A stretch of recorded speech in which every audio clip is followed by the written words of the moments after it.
Hi guys, I recently picked up some new highlighters from the drugstore and I wanted to try them out.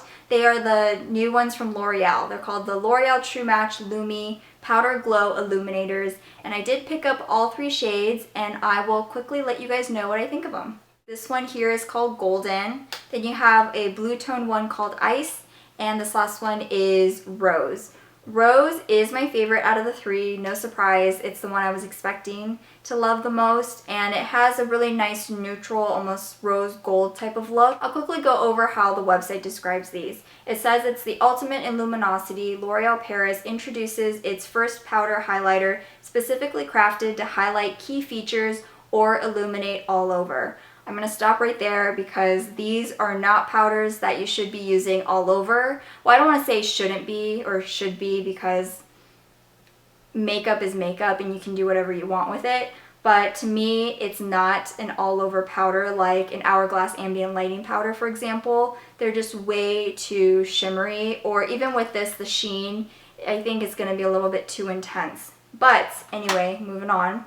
Designed in golden, rose, and ice shades that flatter every skin tone from warm to neutral to cool. So first of all, these come with 4 shades, and you can take your finger and pat it on your cheekbones and get that specific shade, but I would suggest just mixing it all together with a brush and applying them on your face. This golden illuminator enhances peachy or yellow tones in warm skin tones. This one was the biggest disappointment for me. It's very powdery, and as soon as I started swatching this when I got it, it was starting to crumble. When you put your fingers in each of these shades, they actually feel pretty nice, but they're powdery is the problem. And when you swatch it, for example, this gold shade, it has a lot of pieces of glitter in it, and I'm not a big fan of that, and it's kind of splotchy. I don't know, I could kind of do without this one. It was just so powdery. This next one is Ice, and it enhances pink or blue tones in cool skin tones according to the website. It has some glitter in it. If you mix it all together,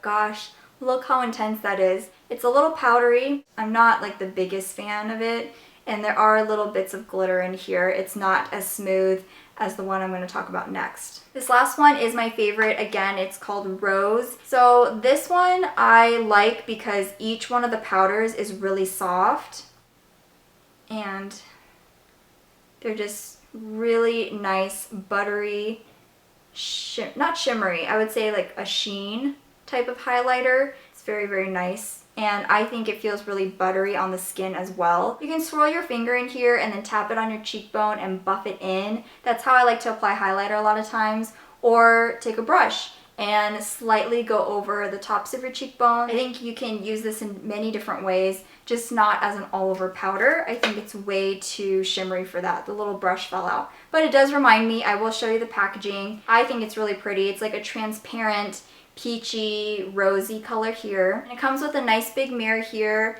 with a little brush that I wouldn't really use. Maybe for a highlighter you can use it like right on your cheekbone, but I don't know. It's there if you want it. So overall, I think the packaging is really pretty, and when you see L'Oreal on sale, I think it's a good time to pick this up. So if you're comparing this to the other highlighters that are really popular, like the Balm's Mary Luminizer or Becca Opal or Becca Moonstone, those are going to be way more finely milled, but again, they're a lot more expensive. So if you want to save your money and get a pretty good highlighter, I do recommend the shade Rose. I don't really recommend Ice or Golden. Anytime a drugstore brand comes out with a new highlighter, it's really exciting. I think it's great that drugstore brands are coming out with highlighters and eyeshadow palettes and just things that I typically think of high-end for. And so although this wasn't the best highlighter I've ever tried, I'm very happy that I did find Rose. I think this is really good for the price, and I have seen it on sale as low as like $6 recently because of sales. Ice and Golden I could live without, but you know, it comes with the territory. You're gonna run into some products that you're not really a big fan of, and that's okay. Let me know if you've tried this, and also they did come out with a liquid version of these, and I've seen some amazing swatches. So give me a heads up if you think the liquid versions are awesome. I'm just a big powder highlighter fan, and that's why I picked these up. Thank you guys so much for watching. I hope you have a great rest of your day, and I will see you all again really soon. Bye!